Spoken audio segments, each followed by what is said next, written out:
Salam saudaraku, selamat malam, salam sejahtera, salam di dalam kasih Tuhan kita Yesus Kristus.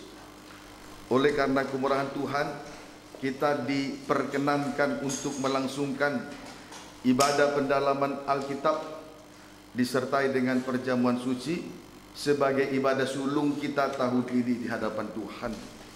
Biarlah di awal tahun ini, lewat ibadah pendalaman Alkitab, kita mengawali tahun ini dengan baik, dengan segala berkat-berkat dan pertolongan daripada Tuhan. Kita boleh alami di dalam nikah kita masing-masing, dalam ibadah pelayanan kita masing-masing, pribadi lepas pribadi di hadapan Tuhan. Biarlah kiranya kasih karunia damai sejahtera menjadi bahagian kita sampai selama-lamanya.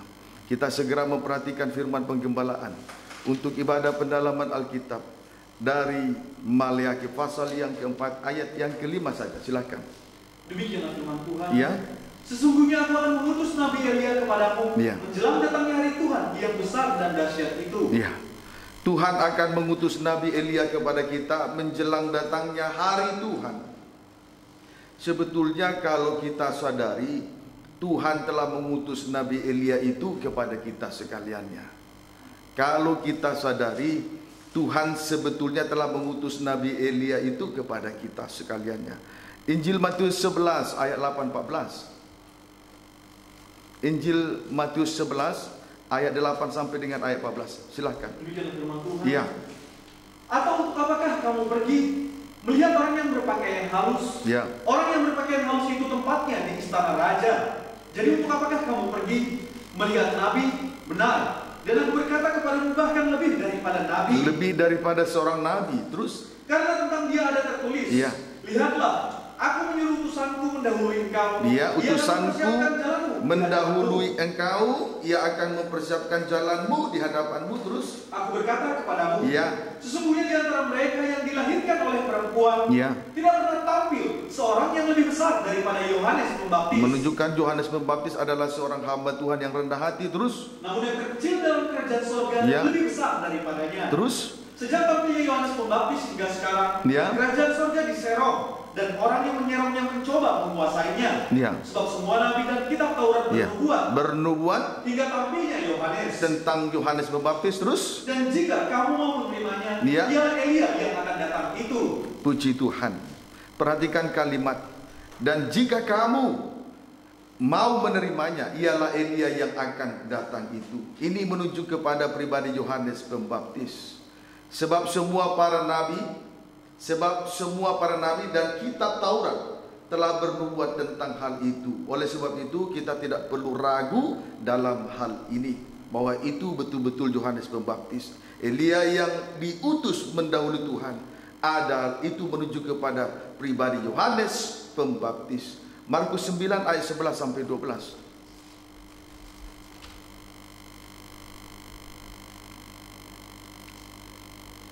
Markus 9 ayat 11 sampai 12. Demikianlah firman Tuhan. Ya. Lalu mereka bertanya kepadanya, mengapa ahli-ahli Taurat berkata bahwa Elia harus datang dahulu? Iya. Jawab Yesus, Iya. memang Elia akan datang dahulu. Iya. Dan memulihkan segala sesuatu. Terima kasih. Elia memang diutus untuk mendahului Tuhan. Tugasnya adalah untuk memulihkan segala sesuatu. Lebih rinci tentang pemulihan. Lukas 1 ayat 15 sampai 17. Baca. Demikianlah firman Tuhan. Ya. Sebab ia akan besar di hadapan Tuhan. Ya. Dan ia tidak akan minum anggur atau minuman keras. Itulah Yohanes Pembaptis. Terus? Dan ia akan penuh dengan Roh Kudus. Penuh dengan Roh Kudus mulai dari sejak rahim ibunya. Terus? ia akan membuat banyak orang Israel berbalik kepada Tuhan Allah Iya, mereka. membuat banyak orang Israel berbalik kepada Tuhan. Terus? Dan ia akan berjalan mendahului Tuhan Iya. dalam roh dan kuasa Elia Iya. untuk membuat hati bapak-bapak berbalik kepada anak-anaknya. Terus? Dan hati orang-orang durhaka kepada pikiran orang-orang benar. Terus? Dan dengan demikian menyiapkan bagi Tuhan suatu umat yang layak baginya. Puji Tuhan. Yohanes Pembaptis akan membuat banyak orang berbalik kepada Tuhan Allah mereka. Antara lain, strip pertama, antara lain titik 2 strip pertama, membuat hati bapak-bapak berbalik kepada anak-anaknya. Strip yang kedua, membuat hati orang-orang durhaka berbalik kepada pikiran orang-orang benar. Kesimpulannya, di dalam pemulihan itu ada belas kasih dan kebenaran. Kesimpulannya, di dalam pemulihan itu ada belas kasih atau kemurahan dan kebenaran. Praktek belas kasih. Strip pertama, bapa yang baik tidak memberi batu ketika anak-anaknya meminta roti. Titik. Batu itu menunjuk kepada hukum Taurat. Cirinya, ciri-ciri hukum Taurat. Strip pertama, mata ganti mata, gigi ganti gigi. Artinya kejahatan dibalas dengan kejahatan. Strip yang kedua, ciri yang kedua, mengasihi sesama tetapi membenci musuh. Berarti tidak sempurna dalam kasih. Kemudian roti itu menunjuk kepada kasih karunia atau kemurahan Tuhan. Ciri kasih karunia, orang yang berdosa mendapat pengampunan, bahkan disempurnakan. Sebab Tuhan telah membawa kita dari kasih karunia yang satu kepada kasih karunia yang lain, sampai memuncak kepada kesempurnaan itu. Amin, saudaraku. Yesus adalah roti hidup, roti yang turun dari surga.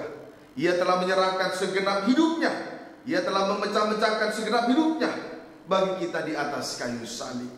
Puji Tuhan. Sehingga dengan demikian kita memperoleh kasih karunia, belas kasih. Amin, saudaraku. Puji Tuhan. Kiranya dapat dipahami. Kemudian strip yang kedua, bapa yang baik tidak memberi ular ketika anaknya meminta ikan. Strip pertama, ular itu menuju kepada iblis atau setan. Tabiat yang paling mendasar daripada iblis atau setan,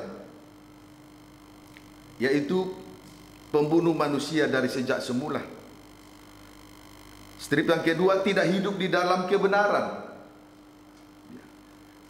Kemudian strip yang ketiga, bapa pendusta. Ya. 3 tabiat ini bertentangan dengan 3 tabiat dari 3 oknum Allah. Amin, saudaraku. Puji Tuhan. Ya. Pembunuh manusia, ya, bertolak belakang dengan tabiat dari Allah Bapa, yaitu kasih. Tidak hidup dalam kebenaran, bertolak belakang dengan tabiat dari Allah Anak Yesus Kristus. Ya. Hidup benar sesuai dengan firman. Bapa pendusta, bertolak belakang dengan tabiat dari Allah Roh Kudus. Puji Tuhan. Ya. Kemudian ikan itu menunjuk kepada Roh El Kudus.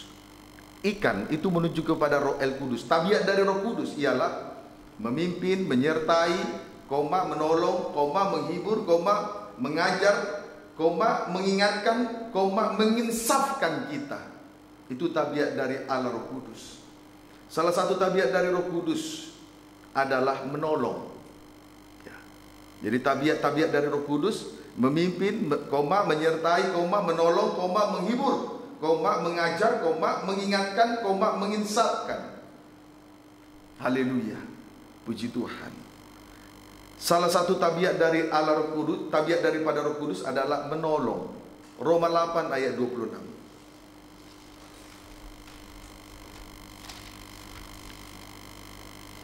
Roma 8 ayat 26, baca. Demikianlah firman Tuhan. Ya, silakan. Demikian juga Roh membantu kita dalam kelemahan kita. Iya. Sebab kita tidak tahu bagaimana sebenarnya harus berdoa. Iya. Tetapi Roh sendiri berdoa untuk kita kepada Allah, iya, dengan keluhan-keluhan yang tidak terucapkan. Puji Tuhan. Kita tidak tahu bagaimana sebenarnya harus berdoa, tetapi Roh sendiri berdoa untuk kita kepada Allah dengan keluhan-keluhan yang tidak terucapkan. Ini tabiat dari Allah Roh Kudus, menolong, membantu kita. Ya, sebetulnya kita tidak tahu berdoa dan tidak dapat mengucapkan keluhan-keluhan itu. kepada Tuhan. Tetapi Roh Kudus itu sendiri membantu menolong kita untuk menyampaikan segenap keluhan-keluhan kita kepada Tuhan. Amin, saudaraku. Jadi itu fungsi atau tabiat daripada Allah Roh Kudus, membantu kita dalam segala hal, termasuk membantu kita untuk menaikkan segala doa-doa dan keluhan-keluhan yang tidak terucapkan itu. Puji Tuhan. Itu sebabnya setelah kita sungguh-sungguh di dalam Tuhan, memberi diri dipimpin oleh Roh Tuhan, berada dalam kegiatan roh ini, maka hari demi hari kita semua diperlengkapi, termasuk dimampukan untuk menaikkan doa-doa kepada Tuhan. Kalau dahulu, ingat dahulu sebelum kita sungguh-sungguh dalam Tuhan, berdoa saja tidak bisa. Tetapi setelah kita berada di dalam roh, berada dalam kegiatan roh, memberi diri dipimpin oleh roh, maka kita bisa menaikkan doa. Bahkan roh Tuhan itu sendiri menaikkan doa-doa dengan keluhan-keluhan yang tak terucapkan di hadapan Tuhan. Itu kegunaan dari, salah satu kegunaan dari Roh Kudus. Kemudian selain itu juga tabiat Roh Kudus mengajar, dan ajarannya itu benar, tidak dusta. Kalau kita memberi diri diajar oleh Roh Kudus, ajarannya tidak ada yang salah, dan kita tidak perlu diajar dalam hal melakukan sesuatu yang baik di hadapan Tuhan. Kiranya dapat dipahami dengan baik. Amin, saudaraku. Ya, itulah praktek belas kasih ya. Sekarang praktek kebenaran. Praktek kebenaran. Hati tidak mendurhaka kepada Bapa, atau tidak dikuasai oleh roh pendurhakaan. Tidak dikuasai oleh roh pendurhakaan. Mendurhaka sama dengan memberontak, sama dengan berani melawan kepada Tuhan. Ini menuju kepada orang-orang yang keras hati. Sama seperti bangsa Israel pernah mendurhaka kepada Tuhan, memberontak. Ya. Mereka mengikuti menjadi bagian daripada Bani Korah, memberontak kepada Musa, memberontak kepada Tuhan. Haleluya. Puji Tuhan. Biasanya orang yang memberontak ini merasa diri lebih layak. Jadi bukan saja Musa yang lebih layak, tetapi Korah juga merasa diri lebih baik, lebih layak. Puji Tuhan. Sebab itu dia menghasut orang-orang lain untuk memberontak kepada Musa di hadapan Tuhan. Amin, saudaraku. Haleluya. Tapi di dalam pemulihan itu, praktek pemulihan itu tidak dikuasai lagi roh pendurhakaan, tidak mendurhaka, tidak memberontak lagi kepada Tuhan. Kiranya dapat dipahami dengan baik ya. Amin, saudaraku. Injil Lukas 1 ayat 17.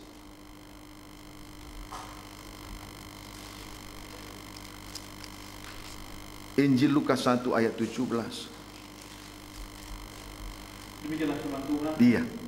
Dan ia akan berjalan mendahului Tuhan dalam roh dan kuasa Elia, iya, untuk membuat hati bapak-bapak berbalik kepada anak-anaknya, iya, dan hati orang-orang durhaka kepada pikiran orang-orang benar. Praktek kebenaran dan praktek belas kasih tidak kita sudah lihat tadi. Terus dan dengan demikian menyiapkan bagi Tuhan suatu umat yang layak baginya. Tujuan pemulihan untuk menyiapkan bagi Tuhan suatu umat yang layak baginya. Ya, jadi tujuan dari pemulihan itu sendiri untuk menyiapkan bagi Tuhan suatu umat yang layak baginya. Injil Lukas 4 ayat 4 sampai 5.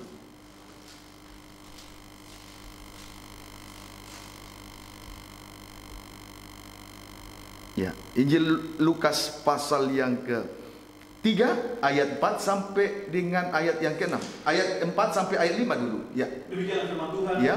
Seperti ada tertulis dalam kitab nubuat Yesaya. Kitab nubuat Yesaya. Terus ada suara yang berseru-seru di padang gurun. Persiapkanlah jalan untuk Tuhan. Luruskanlah jalan baginya. Persiapkanlah jalan untuk Tuhan, menyiapkan suatu umat yang layak, berarti lurus.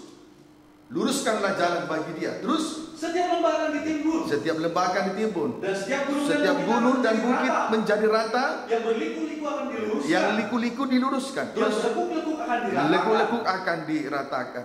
Yohanes menyiapkan suatu umat yang layak bagi Tuhan dengan tanda titik 2 strip pertama. Setiap lembah akan ditimbun. Artinya tidak terlihat lagi lubang yang menampung kesusahan. Strip yang kedua, setiap gunung dan bukit akan menjadi rata. Artinya tidak terlihat lagi kesombongan, keangkuhan, kecongkakan, dan ketinggian hati di hadapan Tuhan. Strip yang ketiga, yang berliku-liku akan diluruskan. Artinya tidak terlihat lagi dosa dusta, dosa kelicikan, dosa kemunafikan, tidak, dan dosa ketidakjujuran. Semuanya itu tidak terlihat lagi. Strip yang keempat, yang berlekuk-lekuk akan diratakan. Artinya tidak ada lagi gelombang-gelombang yang menimbulkan permasalahan. Kiranya dapat dipahami dengan baik. Ya, amin saudaraku. Puji Tuhan. Ini tanda pemulihan. Menyiapkan tanda pemulihan atau umat yang layak bagi Tuhan. 4 perkara itu tidak terlihat lagi. Ayat yang ke-6. Dan semua orang akan melihat keselamatan yang dari Tuhan. Iya. Maka akhirnya semua orang akan melihat keselamatan yang dari Tuhan itu. Sebab Elia telah diutus mendahului Tuhan. Ia menyiapkan suatu umat yang layak bagi dia. Puji Tuhan. Sehingga oleh pelayanannya banyak orang Israel berbalik kepada Tuhan Allah mereka. Puji Tuhan. Maliaki 4 ayat yang ke-5.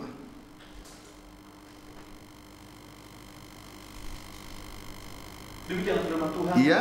Sesungguhnya aku akan mengutus Nabi Elia kepadamu menjelang datangnya hari Tuhan yang besar dan dahsyat itu. Iya. Terus ayat 6. Maka ia akan membuat hati bapak-bapak berbalik kepada anak-anaknya, dan hati anak-anak kepada bapak-bapaknya. Terus, supaya jangan aku datang memukul bumi sehingga musnah. Perhatikan kalimat supaya jangan aku datang memukul bumi sehingga musnah. Puji Tuhan. Kehidupan yang dipulihkan, itulah umat yang layak bagi Tuhan, terlepas dari penghukuman yang membinasakan. Puji Tuhan. Inilah keadaan dari orang-orang yang menghargai utusan Tuhan. Di mana tadi Elia telah diutus untuk mendahului Tuhan.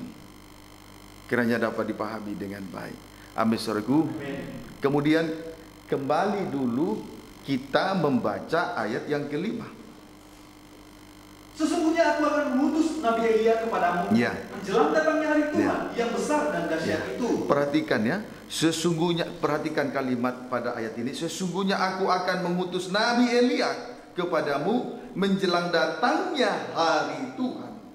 Kesimpulan dari ayat ini adalah Tuhan telah menunjukkan kemurahan hatinya bagi kita, sebab ia telah mengutus utusannya menjelang datangnya hari Tuhan itu. Amin saudaraku. Jadi kesimpulan dari ayat ini adalah Tuhan telah menunjukkan kemurahan hatinya bagi kita, sebab ia telah mengutus utusannya menjelang datangnya hari Tuhan. Kiranya dapat dipahami dengan baik. Haleluya. Supaya kita mengetahui bahwa Tuhan telah menunjukkan kemurahan hatinya, maka kita terlebih dahulu memperoleh pengertian tentang hari Tuhan.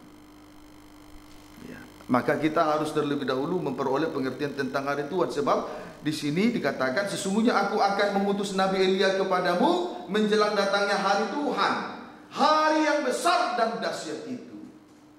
Jadi untuk semakin kita mengerti atau semakin mengetahui bahwa Tuhan telah menunjukkan kemurahan hatinya, maka kita harus terlebih dahulu memperoleh pengertian tentang hari Tuhan itu. Kalau kita sudah mengetahui tentang hari Tuhan, maka kita akan mengerti, akan tahu dengan pasti bahwa Tuhan ketika mengutus utusannya telah menunjukkan kemurahan hatinya kepada kita. Baik, pengertian tentang hari Tuhan ada 2. pengertian tentang hari Tuhan ada dua, yaitu yang pertama, hari yang besar dan dahsyat. Itu pengertian yang pertama dari hari Tuhan. Hari yang besar dan dahsyat.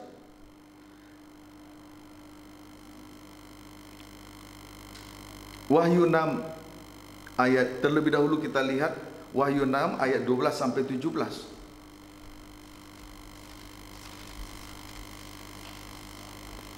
Wahyu 6 ayat 12 sampai dengan ayat 17. Silakan. Demikianlah firman Tuhan. Dan mereka berkata kepada gunung-gunung, Ya. dan kepada batu-batu karang itu, Ya. runtuhlah menimpa kami, dan sembunyikanlah kami terhadap Dia yang duduk di atas takhta dan terhadap murka anak domba itu. Ya. Ulangi. Surat di Wahyu Matius 6 ayat 12. Ulangi dulu. Maka aku melihat ketika anak domba itu membuka meterai yang ke-6, Ya, meterai yang ke-6. sesungguhnya Terjadilah gempa bumi yang dahsyat. dan matahari menjadi hitam, menjadi hitam. bagaikan karung rambut, Terus dan bulan menjadi merah. darah. Terus Dan bintang-bintang di langit bintang-bintang berjatuhan. Terus bagaikan pohon ara menggugurkan buah-buahnya yang mentah, Ya. apabila dia digoncang angin yang kencang. Terus Maka menyusutlah langit bagaikan gulungan kitab yang digulung, dan tergeserlah gunung-gunung dan pulau-pulau dari tempatnya. Terus Dan raja-raja di bumi dan pembesar-pembesar serta perwira-perwira dan orang-orang kaya serta orang-orang berkuasa dan semua budak serta orang merdeka bersembunyi ke dalam gua-gua dan celah-celah batu karang di gunung. Terus Dan mereka berkata kepada gunung-gunung dan kepada batu-batu karang itu, Iya. runtuhlah menimpa kami, Iya. dan sembunyikanlah kami terhadap Dia yang duduk di atas tahta, Ya. dan terhadap murka anak domba itu. Ya, hari Tuhan, hari yang besar dan dahsyat itu. Terus Sebab sudah tiba hari yang besar murka Allah. hari Tuhan, hari yang besar dan dahsyat. Terus Dan siapakah yang dapat bertahan? puji Tuhan. Ketika anak domba itu membuka meterai yang ke-6, terjadilah dua hal, yaitu satu, terjadilah gempa bumi yang dahsyat. Terjadilah gempa bumi yang dahsyat. Akibatnya tergeserlah gunung-gunung dan pulau-pulau dari tempatnya. Kalau kita bandingkan dengan Gunung Sion, dia berdiri tegak di hulu gunung-gunung, mengatasi gunung-gunung yang lain. Sesuai dengan Injil, sesuai dengan Yesaya pasal 2 ayat 2 sampai dengan ayat yang ketiga. Puji Tuhan. Saya yakin saat ini kita sedang beribadah di atas gunung Sion, gunung Tuhan. Itulah rumah Allah Yakub. Dengan bukti dari gunung Sion keluar pengajaran. Itulah pengajaran mempelai dan pengajaran tabernakel. Menggembalakan kita sampai dibawa masuk dalam pesta nikah anak domba, yaitu menjadi pengantin perempuan mempelai anak domba. Nah, ini gunung Sion ini akan tetap berdiri di hulu gunung-gunung, mengatasi gunung-gunung yang lain. Puji Tuhan. Sedangkan pada saat meterai yang ke-6 dibuka, terjadi gempa bumi yang dahsyat, akibatnya tergeserlah gunung-gunung dan pulau-pulau dari tempatnya. Kemudian yang kedua, menyusutlah langit bagaikan gulungan kitab yang digulung. Yang kedua, menyusutlah langit bagaikan gulungan kitab yang digulung. Titik akibatnya. Strip pertama, matahari menjadi hitam bagaikan karung rambut. Ini penghukuman kepada orang-orang yang tidak menghargai kasih Allah. Ya. Penghukuman terhadap orang-orang yang tidak menghargai kasih Allah. Ya, kalau dikaitkan dengan 3 macam alat yang ada di dalam ruangan suci, itulah misbah dupa. Itu menuju kepada doa penyembahan. Kemudian strip yang kedua, bulan menjadi merah seluruhnya bagaikan darah. Ini penghukuman kepada orang-orang yang tidak menghargai firman Allah. Kalau dikaitkan dengan 3 alat yang ada dalam ruangan suci, terkena kepada meja roti sajian. Meja roti sajian. Itu menunjuk kepada ketekunan dalam ibadah, pendalaman Alkitab disertai dengan perjamuan suci. Kemudian strip yang ketiga, bintang-bintang di langit berjatuhan ke atas bumi, bagaikan pohon ara yang menggugurkan buah-buahnya yang mentah apabila ia diguncang angin yang kencang. Ini merupakan penghukuman kepada orang-orang yang tidak menghargai pekerjaan roh atau tidak berada dalam kegiatan roh. Kalau dikaitkan dengan 3 alat yang ada dalam ruangan suci, itu terkena kepada pelita emas, menunjuk kepada ketekunan dalam ibadah raya minggu disertai dengan kesaksian. Puji Tuhan, kiranya dapat dipahami dengan baik. Lalu bacalah kembali ayat 15 sampai 17. Berarti dipisah dulu ya, 12 sampai 14, 15 sampai 17. Dan raja-raja di bumi dan pembesar-pembesar serta perwira-perwira dan orang-orang kaya serta orang-orang berkuasa. Ya, pembesar-pembesar, perwira, orang kaya, orang yang berkuasa terus di bumi, dan semua budak. Ya, bahkan budak serta orang merdeka. Budak merdeka terus bersembunyi di dalam gua-gua. Mereka bersembunyi di dalam gua-gua dan celah-celah batu karang di gunung. Ayat 16. Dan mereka berkata kepada gunung-gunung dan kepada batu-batu karang itu. Kemudian mereka berkata kepada gunung-gunung dan kepada batu-batu karang itu terus, runtuhlah menimpa kami dan sembunyikanlah kami kepada dia, terhadap dia. Terus yang duduk di atas tahta dan terhadap murka anak domba itu. Terus sebab sudah tiba hari besar murka mereka. Dan siapakah yang dapat bertahan? Tidak ada yang dapat bertahan dari hari Tuhan yang besar dan dahsyat itu. Baik raja-raja, pembesar-pembesar, kaum perwira-perwira, orang-orang kaya, orang-orang berkuasa, bahkan budak dan merdeka dan orang merdeka tidak luput dari hari Tuhan, hari yang besar dan dahsyat. Puji Tuhan. Ini harus diperhatikan sungguh-sungguh. Kalau saya melihat di hari-hari ini betapa kejadian-kejadian yang tidak pernah terjadi sudah terjadi, yang aneh-aneh sudah terjadi di luar akal pikiran manusia. Terjadi longsor, badai, angin ribut, banjir, tsunami, gunung meletus, longsor dan lain sebagainya. Kecelakaan di mana-mana dan lain sebagainya.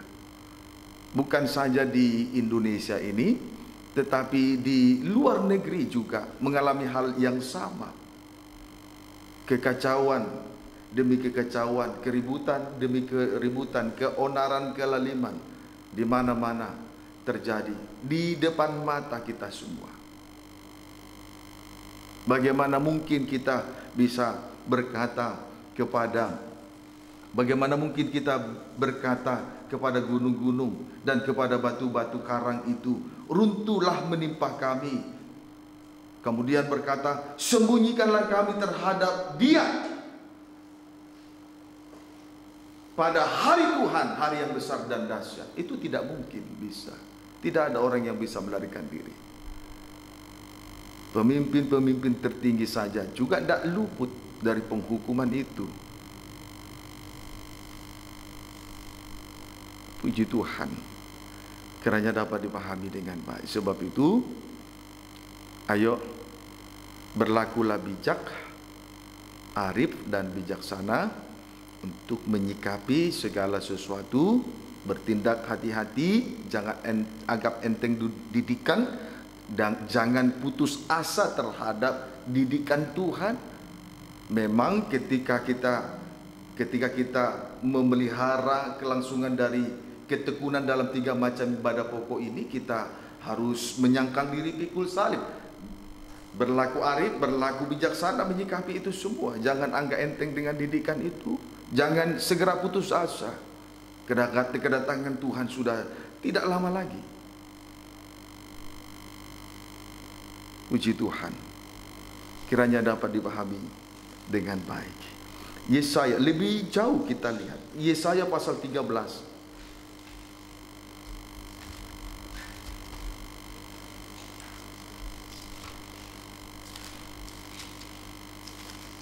Ayat 9 sampai 11. Baca. Demikianlah firman Tuhan. Iya. Sungguh hari Tuhan datang dengan kebengisan. Oh, dengan kebengisan. Terus dengan gemas dan dengan murka yang menyala-nyala. Oh, gemas dan murka menyala-nyala terus. Untuk membuat bumi menjadi sunyi sepi. Iya. Dan untuk memunahkan daripadanya orang-orang yang berdosa. Terus Sebab bintang-bintang dan gugusan-gugusannya di langit tidak akan memancarkan cahayanya. Benda penerang di cakrawala tidak akan lagi bercahaya terus. Matahari akan menjadi gelap terus. Dan bulan tidak akan memancarkan tidak akan bercahaya lagi terus. Kepada dunia akan kubalaskan kejahatannya. Kepada dunia dibalaskan kejahatannya terus. Dan kepada orang fasik kesalahan mereka. Orang fasik terus. Kesombongan orang sombong. akan dihentikan. Orang yang berani berlaku sombong terus. Dan kecongkakan berani berlaku congkak. Puji Tuhan. Jadi hari Tuhan adalah hari yang besar dan dahsyat. Itu tidak bisa lagi dipungkiri. Sebab hari itu adalah hari pembalasan kepada orang-orang. Pembalasan kepada dunia. Teramat lebih kepada orang-orang yang jahat, kepada orang fasik, kepada orang-orang yang berani berlaku sombong dan congkak. Ayat 13. Sebab itu aku akan membuat langit gemetar. Langit gemetar. Dan bumi pun akan bergoncang dari tempatnya. Pada waktu amarah Tuhan semesta alam. Amarah Tuhan semesta alam. Ayat 9 dan loncat ayat 13. Ulangi ayat 9. Sungguh hari Tuhan datang dengan kebengisan. Hari Tuhan itu hari kebengisan. 13. Sebab itu aku akan membuat langit gemetar. Dan bumi pun akan bergoncang dari tempatnya. Pada waktu amarah Tuhan semesta alam. Terus. Dan pada hari murkanya yang menyala-nyala. Jadi hari Tuhan itu hari yang besar dan dahsyat. Hari Tuhan dengan segala kebengisan. Hari murkanya yang menyala-nyala. Puji Tuhan. Itu harus kita perhatikan. Tidak boleh diabaikan begitu. Itu sebabnya di atas tadi telah saya kemukakan berlaku arif, bijaksana untuk menyikapi segala sesuatu. Jangan anggap enteng didikan, jangan putus asa terhadap didikan Tuhan. Puji Tuhan. Kiranya dapat dipahami dengan baik. Yoel pasal 2.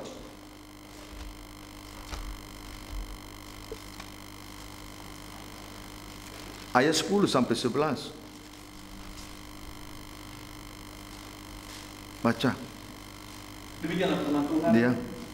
Di depannya bumi gemetar, langit bergoncang, matahari dan bulan menjadi gelap, dan bintang-bintang menghilangkan cahayanya. 3 benda penerang di cakrawala tidak lagi berfungsi, tidak bercahaya terus. Dan Tuhan memperdengarkan suaranya di depan tentaranya.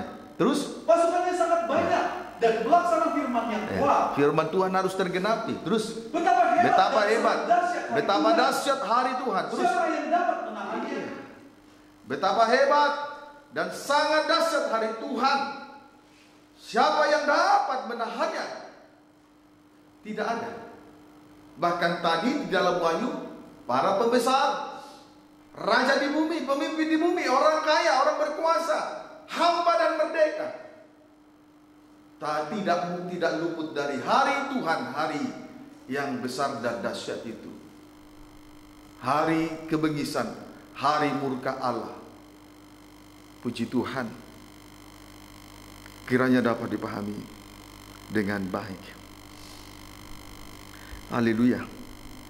Matius pasal yang ke-3 ayat 7.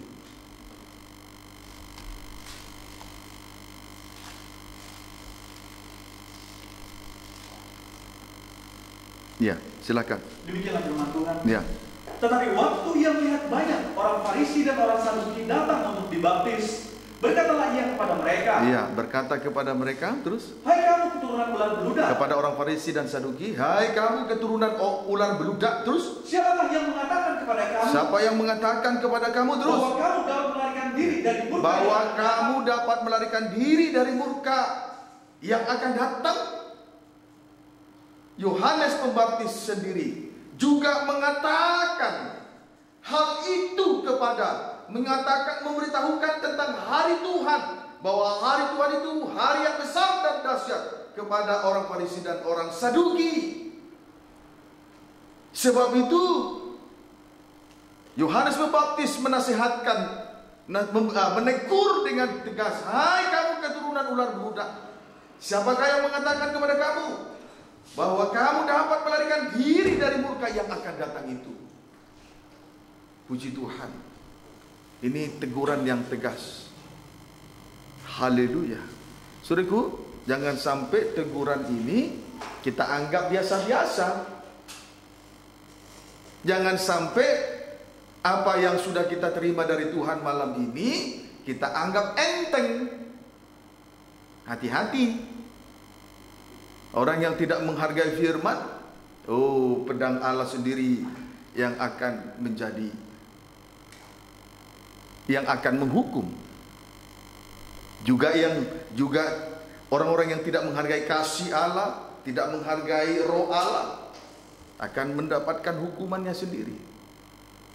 Kiranya dapat dipahami dengan baik. Puji Tuhan.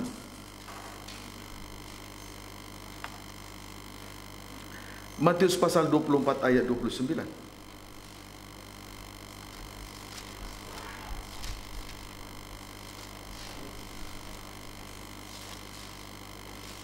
Matius pasal 24 ayat 29, baca. Demikianlah firman Tuhan. Iya.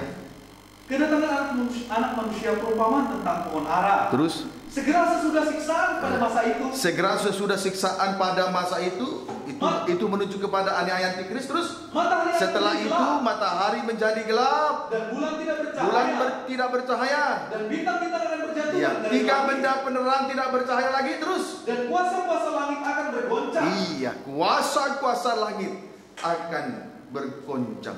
Sesudah aniaya Antikris selama 3 tahun setengah. Selanjutnya matahari akan menjadi gelap, bulan tidak bercahaya, bintang-bintang akan berjatuhan dari langit, dan kuasa-kuasa langit akan goncang. Artinya pada hari itu tidak ada lagi kesempatan untuk bertobat. Jadi kesempatan untuk bertobat sesuai dengan teguran daripada Yohanes Pembaptis kepada orang Saduki dan orang Farisi itu, sebelum hari Tuhan, hari yang dahsyat, hari yang besar dan dahsyat itu tiba. Sebelum tiba hari Tuhan itu kesempatan yang baik bagi kita untuk bertobat. Sebab sesudah aniaya Antikris itu langsung dengan guncangan yang hebat tadi. Itulah hari Tuhan yang besar dan dahsyat. Berarti tidak ada lagi kesempatan untuk bertobat. Kesempatan untuk bertobat bagi kita adalah hari ini. Selagi yang namanya ada waktu, ada kesempatan, gunakan sebaik mungkin. Jangan lalai dalam menggunakan karunia-karunia Roh Kudus. Amin, saudaraku. Puji Tuhan. Kiranya kita dapat memahami dan menghargainya sungguh-sungguh. Pertanyaannya, bagi siapakah hari Tuhan itu adalah hari yang besar dan dahsyat? Bagi siapakah hari Tuhan itu menjadi hari yang besar dan dahsyat? Sekarang kita akan segera memperoleh jawabannya dalam Injil Matius pasal 3 ayat 7.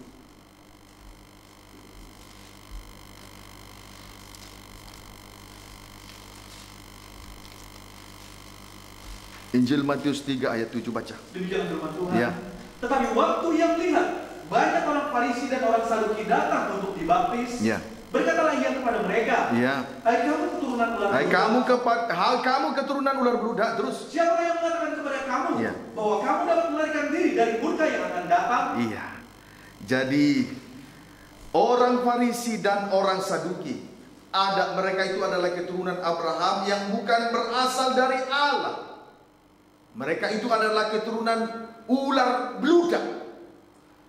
Jadi hari Tuhan adalah hari yang besar dan dahsyat. Itu berlaku bagi orang Farisi dan orang Saduki. Mereka betul-betul keturunan ular beludak. Memang mereka itu keturunan Abraham, tetapi bukan berasal dari Allah. Jadi bagi mereka lah hari Tuhan, hari yang besar dan dahsyat akan menimpa mereka. Puji Tuhan. Matius 16 ayat 6.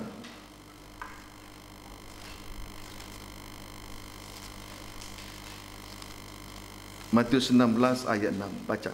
Tentang mereka orang Farisi dan Saduki. Iya. Yesus berkata kepada mereka, Ya. Berjaga-jagalah dan waspadalah terhadap ragi orang Farisi dan Saduki. Sebab itu di sini kita perhatikan bahwa Yesus menasihati murid-muridnya dan berkata berjaga-jagalah dan waspadalah terhadap ragi orang Farisi dan ragi orang Saduki.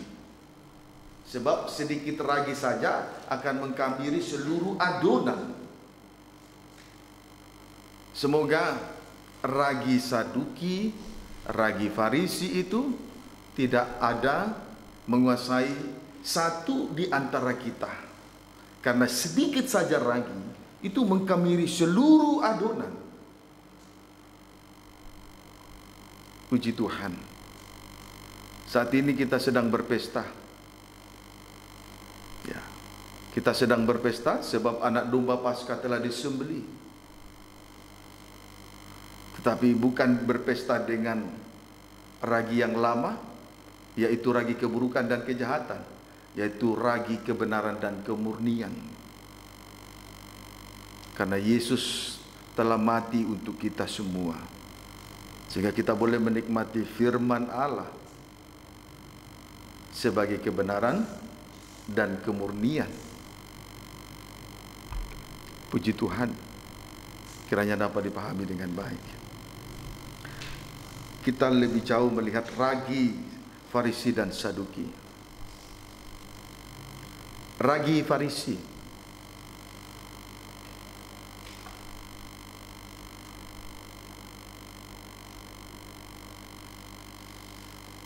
yaitu berpegang teguh kepada adat istiadat. Ya.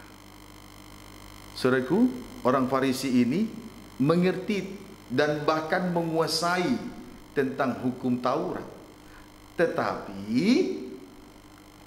mereka juga mengajarkan tentang adat istiadat.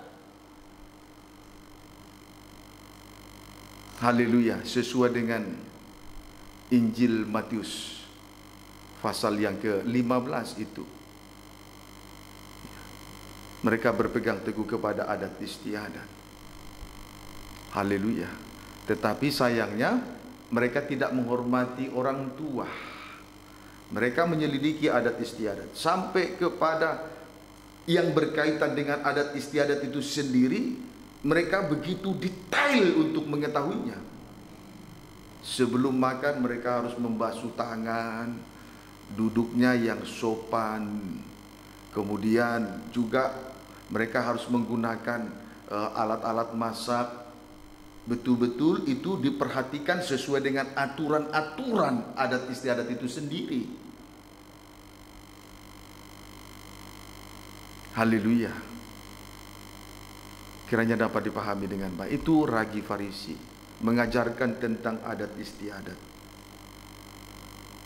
Tetapi sayangnya tidak hormat kepada orang tua. Jadi orang Farisi ini adalah kaum intelektual karena mereka itu berasal dari ahli Taurat sebetulnya. Tetapi orang-orang mereka ahli Taurat tetapi intelektual, bahkan orang kaya juga. Kalau hanya mengerti firman tetapi tidak menjadi pelaku, yaitu tidak hormat kepada orang tua, namun berpegang teguh kepada adat istiadat, nanti ujung-ujungnya mengarah kepada kesombongan.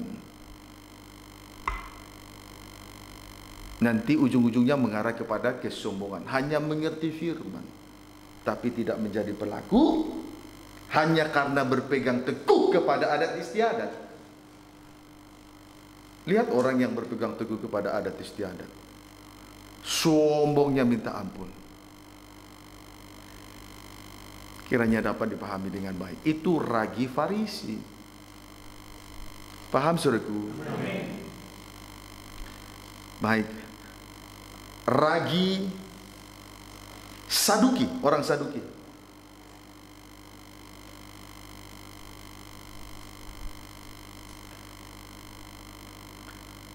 Ya, mereka ini juga menguasai hukum Taurat. Tetapi sayangnya mereka tidak percaya dengan Strip pertama, kebangkitan Yesus Kristus. Ya. Tidak percaya dengan kebangkitan Yesus Kristus. Haleluya. Saudaraku, kalau kita hidup untuk hidup satu kali saja, kita ini adalah orang-orang malang. Kalau Kristus tidak dibangkitkan dari antara orang mati, maka pengikutan kita ini sia-sia. Ibadah dan pelayanan ini sia-sia. Pemberitaan firman Tuhan sia-sia. Pengorbanan sia-sia. Kalau hidup kita hanya hidup untuk satu kali, kita ini adalah orang malang. Kita beribadah, kita melayani, kita dengar firman, tetapi tidak mengalami kebangkitan. Kan orang malang itu lebih malang dari orang malang. Itulah ragi orang Farisi, orang Saduki. Tidak percaya, menguasai hukum Taurat, tapi tidak percaya dengan kebangkitan Yesus Kristus. Nah, orang yang seperti ini tetap mempertahankan hidup lamanya. Kemudian mereka juga tidak percaya bahwa malaikat ada. Tidak percaya bahwa malaikat ada. Itu sebabnya mereka betul-betul hidup menurut hawa nafsu dan keinginan daging. Sebab kalau saudaraku, kalau manusia dibangkitkan dari antara orang mati, maka dia tidak akan lagi kawin dan mengawinkan, melainkan dia hidup sama seperti malaikat. Puji Tuhan. Haleluya. Saudaraku, kalau masih bertahan dengan daging, hidup dengan tabiat daging, maka tidak tertutup kemungkinan hidupnya hanya sebatas kawin mengawinkan, dikuasai dosa kenajisan. Kiranya dapat dipahami dengan baik. Itulah ragi Saduki. Tadi ragi Farisi sama-sama mengerti hukum Taurat, tapi berpegang teguh kepada adat istiadat, jadi sombong. Ragi Farisi, ragi Saduki mengerti juga hukum Taurat, tapi sayangnya tidak percaya dengan adanya kebangkitan, sehingga tetap dengan hidup lamanya. Kemudian tidak percaya dengan adanya malaikat. Sementara kalau manusia telah dibangkitkan, dia tidak kawin mengawinkan, melainkan hidup seperti malaikat. Tidak ada lagi rasa. Manusia daging, dia mempunyai rasa.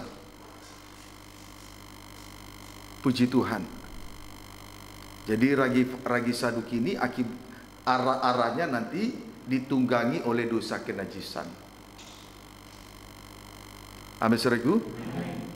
Ragi Farisi arah-arahnya kepada dosa kesombongan. Kiranya dapat dipahami dengan baik. Jadi inilah nanti yang akan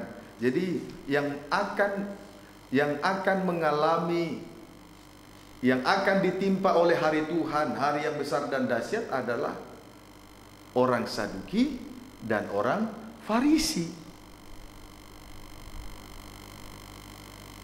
Nah, inilah pengertian tentang hari Tuhan adalah hari yang besar dan dahsyat. Pengertian yang pertama tentang hari Tuhan. Ya, amin, saudaraku. Puji Tuhan. Baik, sekarang pengertian tentang hari Tuhan ada dua, yaitu yang kedua. Kita segera memperhatikan Maleakhi 3 ayat 17.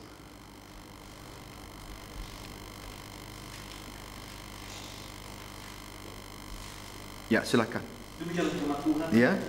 Mereka akan menjadi milik kesayanganku sendiri. Mereka akan menjadi milik kesayanganku sendiri. Firman Tuhan semesta alam. Iya. Pada hari yang kusiapkan. Pada hari yang kusiapkan, terus aku akan mengasihani mereka. Iya. Sama seperti seseorang menyayangi anaknya yang melayani dia. Puji Tuhan. Hari Tuhan adalah hari yang disiapkan. Jadi pengertian yang kedua, hari Tuhan adalah hari yang disiapkan. Puji Tuhan. Haleluya, hari yang disiapkan. Tadi pengertian yang pertama tentang hari Tuhan, hari yang dahsyat dan besar. Hari murka Allah menimpa orang Farisi dan orang Saduki, keturunan Abraham yang bukan berasal dari Allah. Amin, saudaraku. Pengertian yang kedua tentang hari Tuhan adalah hari yang disiapkan oleh Tuhan. Haleluya. Pertanyaannya, bagi siapakah hari Tuhan itu adalah, bagi siapakah hari itu adalah hari yang Tuhan siapkan?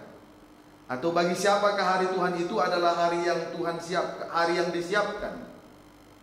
Ini pertanyaan yang harus kita pertanyaan yang segera kita peroleh jawabannya. Zakaria 14 ayat 7.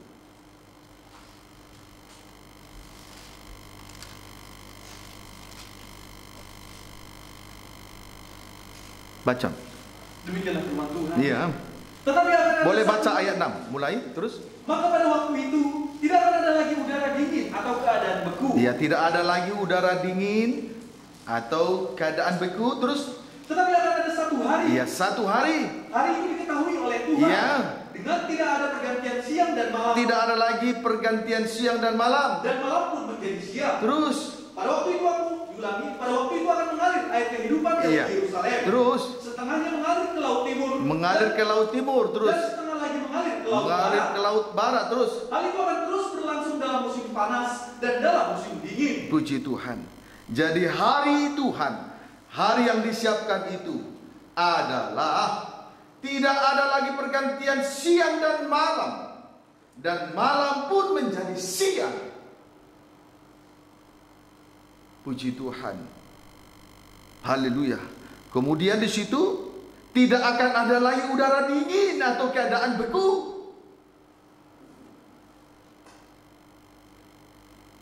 Kalau kasih itu sudah dingin, wah,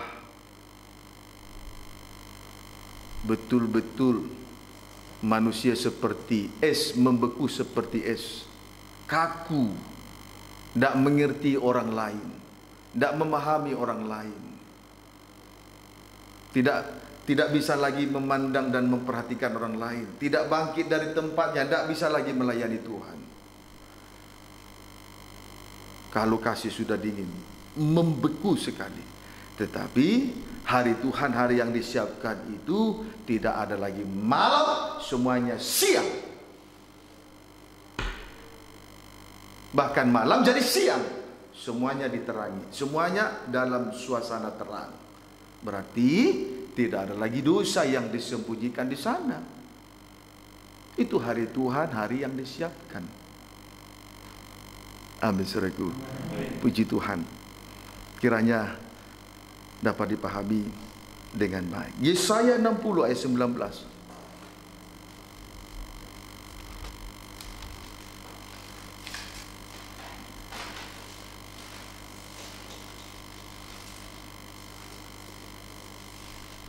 Yesaya 60 ayat 19. Demikianlah firman Tuhan. Ya, baca ayat yang ke-11 terus. Baca ayat yang ke-18 terus. Tidak akan ada lagi kabar tentang perbuatan kekerasan di negerimu. Iya, semuanya.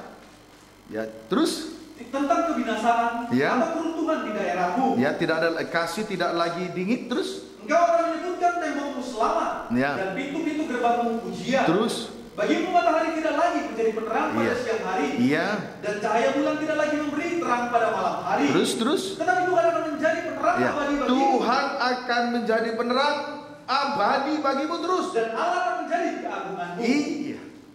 Jadi malam tidak akan ada lagi, bahkan malam menjadi siang.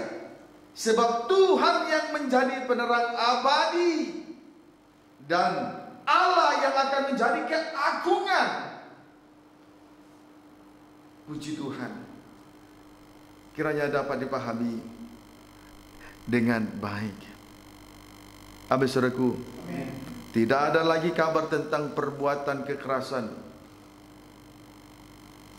tentang kebinasaan atau keruntuhan. Maka disebutlah mereka itu maka mereka akan menyebutkan tembok itu maka engkau akan menyebutkan tembokmu selamat dan pintu-pintu gerbangmu pujian. Haleluya. Puji Tuhan. Beda tadi kalau kasih dingin, wah, kaku, membeku seperti es yang membeku. Tak dapat mengasihi, tak dapat melebur satu dengan yang lain.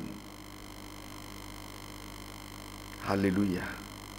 Tapi beda dengan hari yang disiapkan oleh Tuhan itu. Malam tidak ada lagi, bahkan malam menjadi siang. Semuanya terang, tidak ada lagi malam, tidak ada lagi kesempatan untuk menyembunyikan dosa. Maka otomatis tidak ada lagi kabar tentang perbuatan kekerasan, tentang kebinasaan, tentang keruntuhan. Bahkan engkau akan menyebutkan tembokmu selamat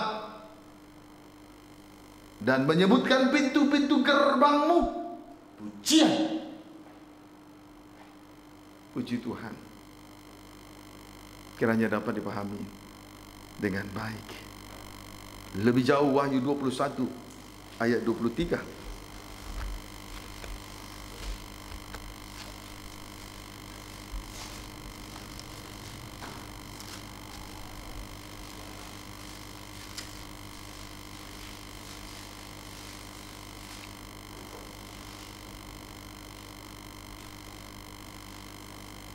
Ayat 22 mulai. Wahyu 21 ayat 22 sampai dengan ayat 27. Baca. Yerusalem yang baru. Wahyu 21 ayat 22 sampai 27. Terus. Dan aku tidak melihat bait suci di dalamnya. Iya. Sebab Allah, Tuhan yang Maha Kuasa, adalah bait sucinya. Iya. Demikian juga anak domba itu. Iya. Inilah hari yang disiapkan oleh Tuhan itu. Jadi Tuhan yang Maha Kuasa adalah bait sucinya, demikian juga anak domba itu. Ayat 22. Pisahkan ayat 23. Dan kota itu tidak memerlukan matahari dan bulan untuk menyinarinya. Iya. Terus sebab kemuliaan Allah meneranginya. Iya. Dan anak domba itu adalah lampunya. Iya, anak kemuliaan Allah meneranginya dan anak domba itu adalah lampunya. Terus dan bangsa-bangsa akan berjalan di dalam cahayanya. Iya. Dan raja-raja di bumi membawa kekayaan. Raja-raja di bumi membawa kekayaan mereka kepadanya. Terus dan pintu-pintu gerbangnya tidak akan ditutup pada siang hari. Iya. Sebab malam tidak akan ada lagi di sana. Iya. Malam tidak ada lagi di sana. Terus dan kekayaan dan hormat bangsa-bangsa akan dibawa kepadanya. Terus tetapi tidak akan masuk ke dalamnya sesuatu yang najis. Sesuatu yang najis. Atau orang yang melakukan kekejian. Atau orang yang melakukan kekejian. Atau dusta. Tetapi hanya mereka yang namanya tertulis di dalam kitab kehidupan anak domba itu. Jadi hari Tuhan, hari yang disiapkan itu hanya berlaku bagi mereka yang namanya tertulis di dalam kitab kehidupan anak domba itu. Amin, saudaraku. Amin. Puji Tuhan. Haleluya. Jadi hari Tuhan itu hari tergantung. Bisa menjadi hari yang besar dan dahsyat, tapi itu kita lihat berlaku bagi anak Abraham, keturunan Abraham yang bukan berasal dari Allah. Itulah Farisi dan Saduki. Sedangkan hari Tuhan, sisi lain adalah hari yang dipersiapkan oleh Tuhan. Kesimpulannya, bagi mereka yang namanya tertulis dalam kitab kehidupan anak domba. Amin, saudaraku. Puji Tuhan. Sedangkan sesuatu yang najis, yang melakukan kekejian, pendusta, tidak akan. Itu bukan hari yang disiapkan bagi mereka. Kiranya dapat dipahami dengan baik. Itu khusus bagi mereka yang namanya tertulis dalam kitab kehidupan. Maka memang kita harus berada di dalam kandang penggembalaan. Itu mutlak. Amin, saudaraku. Itu mutlak, tidak bisa dipungkiri lagi. Supaya nama tertulis di dalam kitab kehidupan. Sekali lagi saya tandaskan, berlaku arif bijaksana menyikapi sesuatu hal yang ada di sekitar kita. Jangan anggap enteng didikan, jangan putus asa terhadap didikan. Ayo maju terus, sangkal diri pikul salib. Sebab itu memang syarat untuk mengikuti dan melayani Tuhan. Manakala ada tawaran dari sana sini, namun syaratnya harus meninggalkan penggembalaan, berlaku bijaklah menghadapi situasi yang seperti itu. Amin, saudaraku. Puji Tuhan. Kita tidak perlu bosan untuk membaca Injil Yohanes pasal yang ke-10.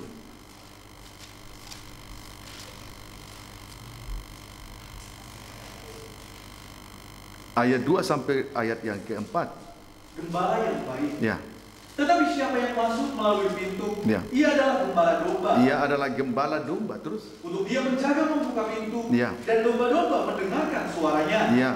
Dan dia memanggil domba-dombanya masing-masing menurut namanya, Iya. dan menentunya keluar. Iya, terus? Jika semua domba itu telah dibawanya keluar, ia berjalan di depan mereka, dan domba-domba itu mengikuti dia karena mereka mengenal suaranya. Puji Tuhan. Lihat, gembala itu memanggil domba-dombanya masing-masing menurut namanya.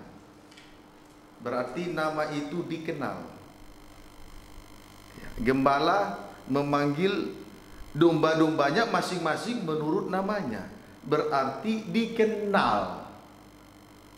Nama itu diakui sampai akhirnya terdaftar di sorga, atau sama dengan tertulis dalam kitab kehidupan anak domba. Jadi berarti supaya nama tertulis dalam kitab kehidupan anak domba, mutlak harus tergembala dengan baik dan benar. Tidak boleh liar. Amin, saudaraku. Puji Tuhan. Apa tandanya domba-domba tergembala? 1, mendengar suara gembala. Itu sama dengan dengar-dengaran. Dengar-dengaran. Tidak mendengar suara asing, yaitu daging dengan suara daging dan suara setan. Ya. Tanda yang kedua, kalau domba-domba tergembala dengan baik, mengikuti, ya, mengikuti domba-domba itu mengikuti gembala. Ya. Domba-domba itu mengikuti gembala. Sejauh ini kita telah digembalakan oleh firman pengajaran mempelai dalam terangnya tabernakel, yang akan membawa kita masuk dalam pesta nikah anak domba. Ikuti saja geraknya pengajaran mempelai. Ikuti terus geraknya. Sama seperti bangsa Israel mengikuti tabut perjanjian yang dipikul oleh imam-imam Lewi untuk membawa mereka masuk ke tanah Kanaan. Puji Tuhan, kiranya dapat dipahami dengan baik. Demikian juga di dalam kitab Yeskiel. Domba-domba itu lewat dari bawah tongkat gembala, dan namanya dikenal sampai tertulis dalam kitab kehidupan anak domba. Puji Tuhan, kiranya dapat dipahami. Jangan ada seorang pun dari antara kita mengecilkan penggembalaan ini. Amin, saudaraku. Puji Tuhan, kiranya dapat dipahami dengan baik. Haleluya. Wahyu 22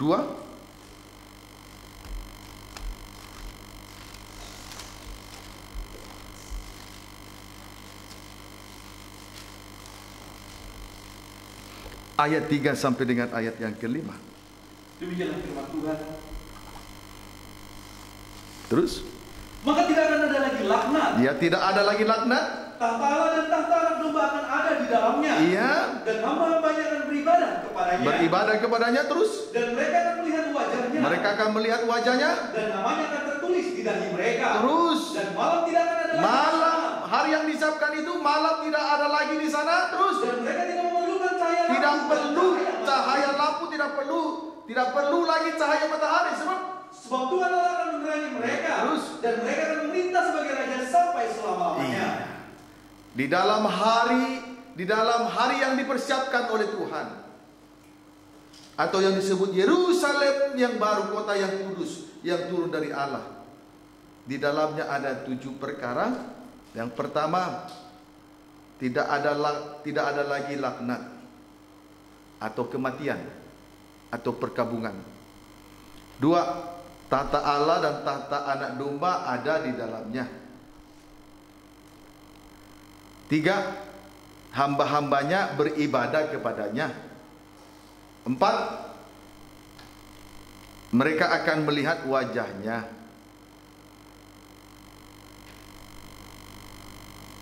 5, namanya akan tertulis di dahi mereka. 6, malam tidak ada lagi di sana. 7, mereka akan memerintah sebagai raja sampai selama-lamanya. Itulah 7 perkara di dalam tahta kerajaan, di dalam kerajaan surga. Itulah hari yang disiapkan oleh Tuhan bagi mereka yang namanya tertulis di dalam kitab kehidupan. Namun ada 2 kegiatan di dalam hari yang di dalam kerajaan surga, yaitu hari yang disiapkan oleh Tuhan itu. 1, hamba-hambanya akan beribadah kepadanya. 2, mereka akan memerintah sebagai raja sampai selama-lamanya. Sama dengan melayani Tuhan, beribadah dan melayani Tuhan. Itulah kegiatan di dalam kerajaan surga. Hari Tuhan, hari yang disiapkan oleh Tuhan itu. Kiranya dapat dipahami dengan baik. Maka kalau dua kegiatan itu ada di dalamnya, mari kita belajar. Selama kita hidup di atas muka bumi ini, mari kita belajar untuk tekun di dalam 2 kegiatan itu. Beribadah kepada Tuhan dan melayani kepada Tuhan sampai selama-lamanya, sampai dia datang pada kali yang kedua sebagai raja dan mempelai pria surga. Amin, saudaraku. Puji Tuhan. Baik, sekarang pertanyaan berikutnya. Mengapa Yohanes Pembaptis disebut juga dengan Elia yang akan datang itu? Mengapa Yohanes Pembaptis disebut dengan Elia yang akan datang itu? Injil Lukas 1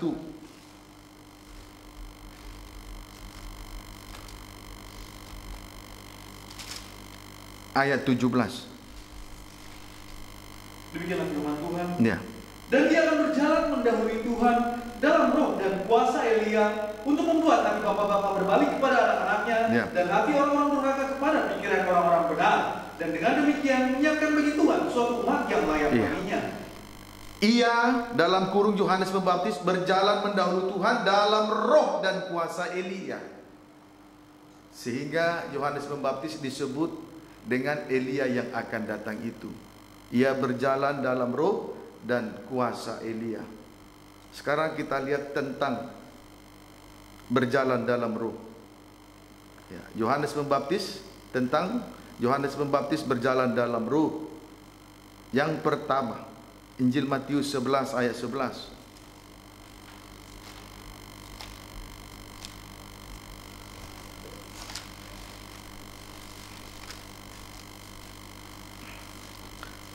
Boleh ayat 10 pembacaan mulai, baca. Demikianlah firman Tuhan. Ya. Karena tentang dia ada tertulis. Ada tertulis terus? Lihatlah, aku menyuruh utusanku mendahului engkau. Ya. Ia akan mempersiapkan jalanmu di hadapanmu. Ayat 11. Aku berkata kepadamu. Sesungguhnya di antara mereka yang dilahirkan oleh perempuan. Sesungguhnya di antara mereka yang dilahirkan oleh perempuan, semua yang lahir itu, semua orang yang lahir pasti dilahirkan oleh seorang perempuan. Maka di sini sesungguhnya di antara mereka yang dilahirkan oleh perempuan, terus tidak pernah tampil seorang yang lebih besar daripada Yohanes. Tidak ada seorang yang lebih besar dari Yohanes Pembaptis. Terus, namun yang terkecil dalam kerajaan surga lebih besar daripadanya. Iya. Puji Tuhan. Kalimat ini menunjukkan bahwa Yohanes Pembaptis adalah seorang hamba Tuhan. Adalah seorang hamba Tuhan yang rendah hati. Menunjukkan bahwa dia berjalan di dalam roh. Berjalan dalam roh. Beda dengan orang yang berjalan menurut keinginan hati, keinginan daging. Dia menjadi sombong, merasa diri hebat, bermega atas dirinya sendiri. Tetapi orang yang berjalan di dalam roh, dia adalah orang yang rendah hati, mau merendahkan dirinya di hadapan Tuhan. Amin, saudaraku. Puji Tuhan. Barang siapa yang mau merendahkan dirinya akan ditinggikan oleh Tuhan. Tapi sebaliknya orang yang meninggikan diri akan direndahkan Tuhan. Di sini kita melihat di mata Tuhan, Yohanes Pembaptis lebih besar dari orang-orang yang dilahirkan oleh seorang perempuan. Menunjukkan bahwa Yohanes Pembaptis adalah seorang yang rendah hati. Dia hamba Tuhan yang rendah hati. Kalau kita merendahkan diri akan ditinggikan. Itu orang yang berjalan dalam roh. Yohanes 3 ayat 29 sampai 30. Injil Yohanes pasal 3.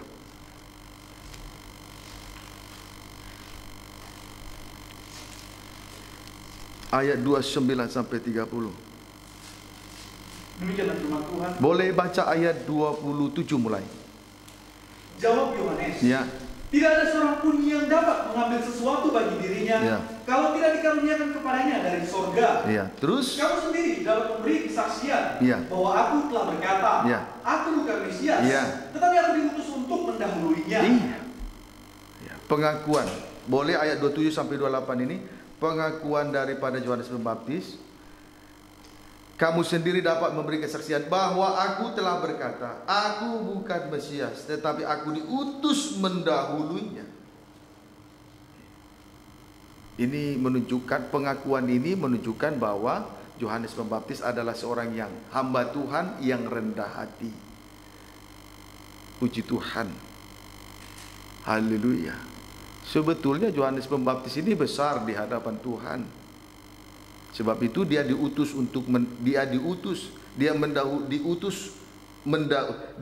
mendahului Tuhan sebagai perintis untuk mempersiapkan jalan bagi Tuhan, untuk menyiapkan suatu umat yang layak bagi Tuhan,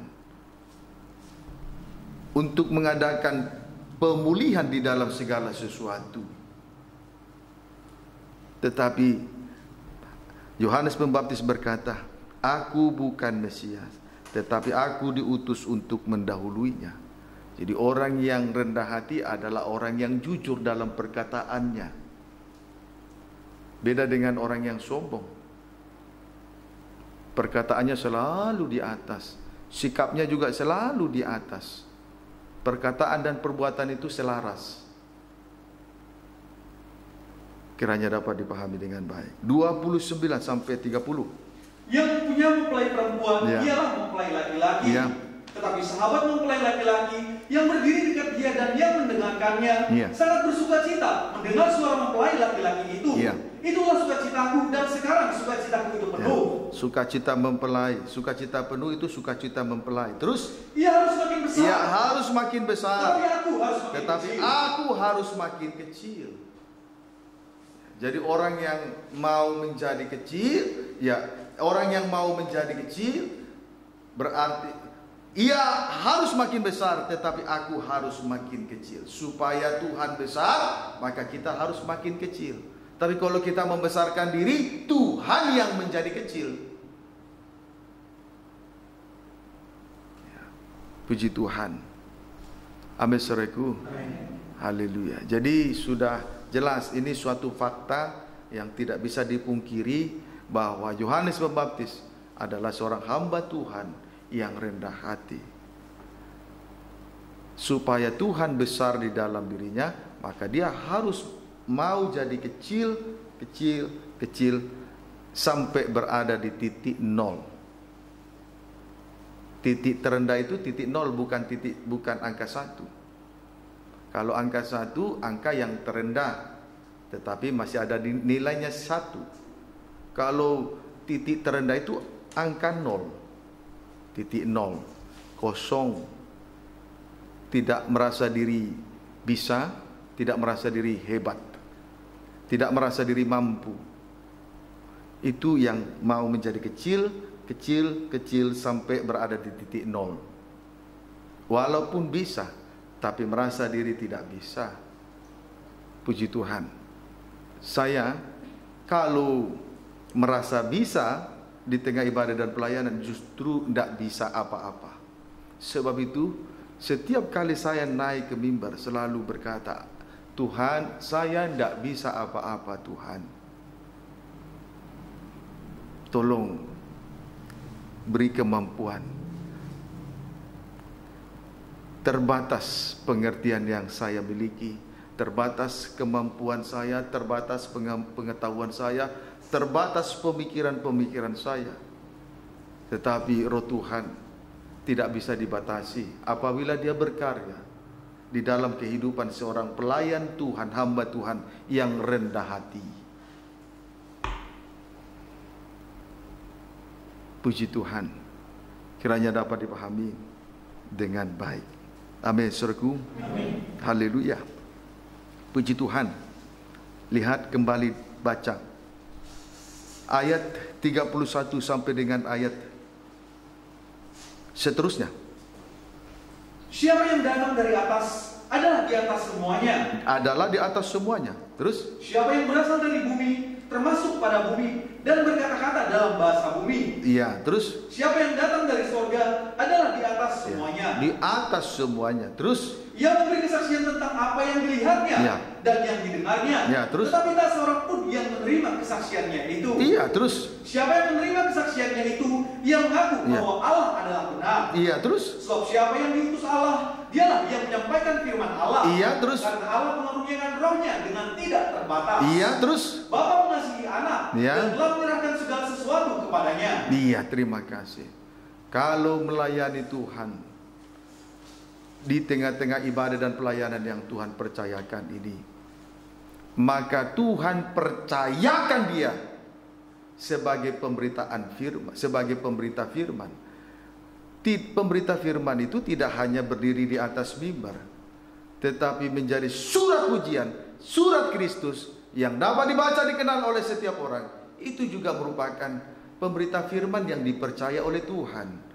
Maka Roh Tuhan, maka Allah akan mengaruniakan rohnya dengan tidak terbatas. Amin, saudaraku. Puji Tuhan. Jadi Allah mengaruniakan rohnya dengan tidak terbatas kepada si pemberita firman Tuhan. Siapa si pemberita firman? Apakah seorang pendeta saja dipercaya untuk memberita firman? Tidak.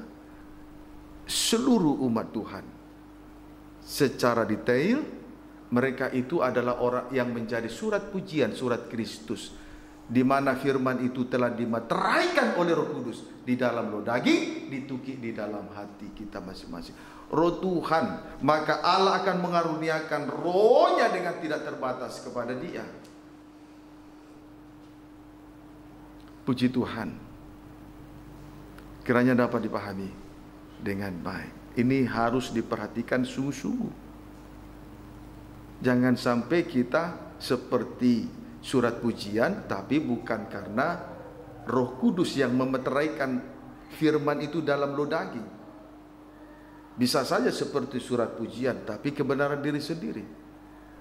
Tetapi kalau kita betul-betul dipercaya sebagai pemberita firman Tuhan, di mana firman itu telah dimateraikan oleh Roh Kudus di dalam loh daging, dituki dalam hati, maka Allah akan mengaruniakan rohnya tanpa batas kepadanya. Kita butuh Roh Tuhan untuk memimpin, menyertai, menolong, mengajar, menghibur, menguatkan, menginsafkan kita, dan mengingatkan kita untuk mempertajam daya ingat, terkhusus kepada mereka si pelupa. Puji Tuhan, kiranya dapat dipahami dengan baik. Amin, saudaraku. Haleluya. Kemudian bukti Yang kedua ya, berjalan dalam roh. Yang kedua, Yohanes 1 ayat 20 sampai 23. Demikianlah firman Tuhan. Ya. Ia mengaku dan tidak berdusta, katanya, Ya. Aku bukan Mesias. Ya. Lalu mereka bertanya kepadanya, kalau begitu siapakah engkau? Ya. Elia? Dan ia menjawab, bukan. Ya. Engkau kan nabi yang akan datang? Dan dia menjawab, bukan. Ya. Maka kata mereka kepadanya, siapakah engkau? Sebab kami harus memberi jawab kepada mereka yang mengutus kami. Apa katamu tentang dirimu sendiri? Ya. Terus? Jawabnya, akulah suara orang yang berseru-seru di padang gurun. Ya. Luruskanlah jalan Tuhan, seperti yang telah dikatakan Nabi Yesaya. Ya. Yohanes Pembaptis berkata, akulah suara yang berseru-seru di padang gurun. Luruskanlah jalan Tuhan, seperti yang dikatakan oleh Nabi, sesuai dengan nubuatan Yesaya. Haleluya. Berarti mendahulukan pekerjaan Tuhan dari yang lain-lain, dari perkara lahiriah. Puji Tuhan. Haleluya. Jadi Yohanes Pembaptis dialah yang berseru-seru di padang gurun, untuk memberitakan pertobatan, berita pertobatan, untuk menyampaikan berita pertobatan kepada mereka, yaitu mereka yang berada di padang gurun. Puji Tuhan. Baca dulu ayat 21, ayat 22. Maka kata mereka kepadanya, Boleh kita lihat dulu di dalam Injil Matius 11.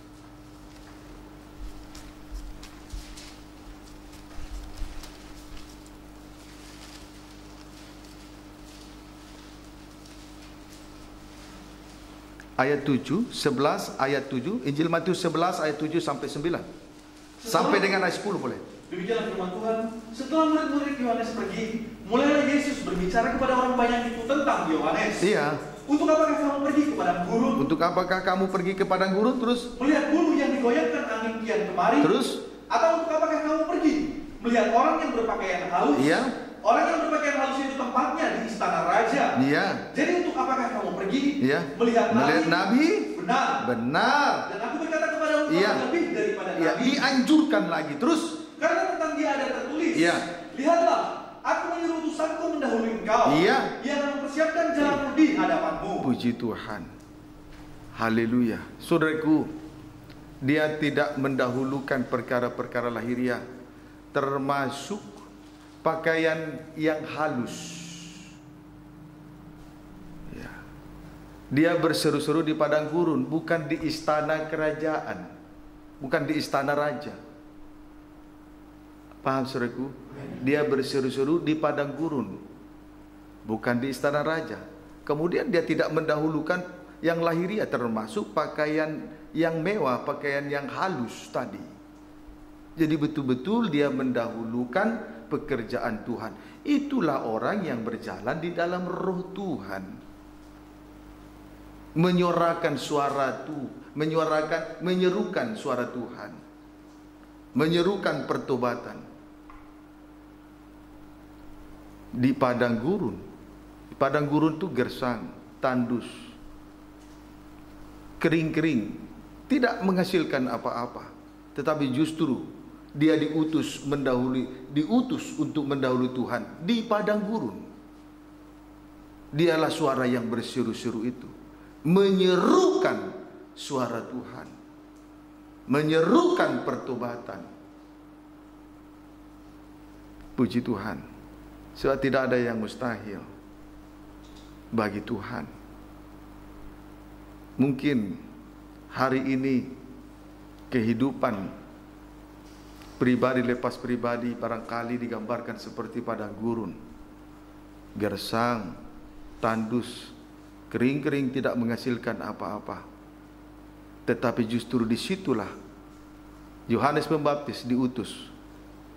Disitulah dia menyerukan suara Tuhan. Karena bagi Tuhan tidak ada yang mustahil. Firman Allah yang diserukan itu dapat menjadikan yang tidak ada menjadi ada, yang mati dihidupkan kembali. Barangkali kehidupan kita ini kering-kering, tandus gersang, oleh karena sesuatu kejahatan yang masih terselubung, atau oleh karena kenajisan yang masih terselubung. Firman Allah sanggup mengadakan yang tidak ada menjadi ada. Itu sebabnya Yohanes Pembaptis diutus mendahului Tuhan, bukan di istana raja, tapi di padang gurun yang gersang. Puji Tuhan. Kalau anak-anak kerajaan, mereka sudah berada dalam istana kerajaan, tidak membutuhkan pertobatan. Nabi Yohanes diutus kepada, dialah suara yang berseru-seru itu, menyerukan firman Allah, supaya padang gurun menjadi padang yang tandus, padang gurun yang tandus menjadi tanah yang subur. Tidak ada yang mustahil. Sehingga nanti benih itu tumbuh, berakar dan menghasilkan buah 160, 30 kali lipat. Tidak ada yang mustahil bagi Tuhan. Amin, saudaraku. Puji Tuhan. Itulah bukti bahwa Yohanes Pembaptis adalah seorang hamba Tuhan. Hamba Tuhan. Dia berjalan, Yohanes Pembaptis berjalan di dalam roh Tuhan. Bukti pertama, dia rendah hati. Bukti yang kedua, dia terlebih dahulu atau mendahulukan pekerjaan Tuhan daripada hal-hal yang lahiriah. Amin, saudaraku. Puji Tuhan. Kemudian tentang Yohanes Pembaptis berjalan dalam kuasa Elia. Wahyu pasal yang ke-11.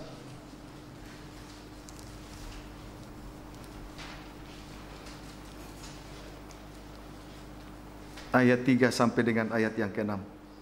Demikianlah firman Tuhan. Ya. Dua saksi Allah. Ya. Lihat ya sebentar. Ayat Wahyu 11 ayat 1 sampai ayat 1 dulu sampai ayat 2. Kemudian diberikanlah kepadaku sebatang bulu, Ya, seperti tongkat pengukur rupanya, ya, dengan kata-kata yang berikut.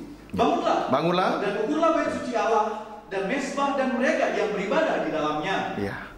Tuhan memberikan kuasa untuk mengukur dengan tongkat pengukur rupanya. Untuk mengukur 3 hal. Tuhan memberi kuasa kepada Elia, ya, sebatang bulu seperti tongkat pengukur rupanya, ya, berarti Tuhan memberikan kuasa untuk mengukur 3 hal, yaitu bait suci Allah, ya, mengukur 3 hal yaitu bait suci Allah, ya, berarti hidup di dalam kesucian. Itu menuju kepada mereka yang hidup di dalam kesucian dan kemurnian. Kemudian mezbah itu menuju kepada doa penyembahan. Yang ketiga, strip yang ketiga, mereka yang beribadah di dalamnya, berarti tekun dalam 3 macam ibadah pokok. Itulah yang diukur, karena Tuhan memberi kuasa kepada Elia. Ayat 2, tetapi kecualikan pelataran bait suci yang di sebelah luar. Tetapi halaman pelataran bait suci di sebelah luar halaman, terus janganlah kau mengukurnya. Tidak diukur. Terus karena ia telah diberikan kepada bangsa-bangsa lain, iya, dan mereka akan menginjak-injak kota suci 42 bulan lamanya. Sedangkan pelataran bait suci sebelah luar itulah halaman, tidak diukur, karena akan diserahkan kepada bangsa-bangsa lain untuk diinjak selama 42 bulan atau 3 tahun setengah. Berarti saudaraku, kita patut bersyukur kepada Tuhan. Kita boleh menikmati pelayanan dengan kuasa Elia. Kalau kita menikmati pelayanan dengan kuasa Elia, itu adalah kemurahan Tuhan. Amin, saudaraku. Karena Tuhan telah memberikan kuasa kepada Elia. Tuhan memberikan tongkat pengukur untuk mengukur 3 hal itu. Sedangkan pelataran bait suci sebelah luar, itulah halaman, diserahkan kepada bangsa-bangsa lain antikris untuk dianiaya selama 3 tahun setengah atau 42 bulan. Sekali lagi saya tandaskan, kita patut bersyukur kepada Tuhan. Kita boleh menikmati pelayanan dengan kuasa Elia. Puji Tuhan. Amin saudaraku, supaya kita tidak diserahkan kepada bangsa-bangsa lain antikris. Haleluya. Ayat 3. Dan aku akan memberi tugas kepada 2 saksiku, supaya mereka bernubuat sambil berkabung 1260 hari lamanya. Terus mereka adalah kedua pohon zaitun, ya, dan kedua kaki dian yang berdiri di hadapan Tuhan semesta alam. Terus dan jikalau ada orang yang hendak menyakiti mereka, keluarlah api dari mulut mereka, menghanguskan semua musuh mereka. Dan jikalau ada orang yang hendak menyakiti mereka, maka orang itu harus mati secara itu. Terus mereka mempunyai kuasa menutup langit, supaya jangan turun hujan selama mereka bernubuat. Dan mereka mempunyai kuasa atas segala air untuk mengubahnya menjadi darah. Terus untuk memukul bumi dengan segala jenis malapetaka setiap kali mereka menghendakinya. Puji Tuhan. Kemudian keadaan Elia saat bernubuat dan berkabung selama 1260 hari dalam kurung 3 tahun setengah, dibagi menjadi 2 bagian. Yang pertama, titik 2, strip pertama, keluarlah api dari mulut mereka, menghanguskan semua musuh mereka. Strip yang kedua, jikalau ada orang yang hendak menyakiti mereka, maka orang itu harus mati secara itu. Ya. Yang kedua, strip titik 2, strip pertama, mereka mempunyai kuasa menutup langit supaya jangan turun hujan selama mereka bernubuat. Strip yang kedua, mereka mempunyai kuasa atas segala air untuk mengubahnya menjadi darah. Strip yang ketiga, mereka mempunyai kuasa untuk memukul bumi dengan segala jenis malapetaka setiap kali mereka menghendakinya. Puji Tuhan. Yang bagian yang pertama dan bagian yang kedua itu telah kita terima di waktu-waktu yang lalu, pada tahun 2017, tahun yang lalu. Itulah kuasa Elia. Puji Tuhan. Kita bersyukur bahwa betul-betul Tuhan telah mengutus utusannya untuk mendahului dia, untuk memulihkan segala sesuatu, sehingga menjadi suatu umat yang layak bagi Tuhan. Sehingga hari Tuhan itu menjadi hari yang disiapkan. Tetapi bagi mereka keturunan Abraham yang bukan berasal dari Allah, itu menjadi hari Tuhan adalah hari yang besar dan dahsyat. Hari pembalasan, hari kebencian, hari murka Allah. Dan tidak ada orang yang dapat melarikan diri dari sana.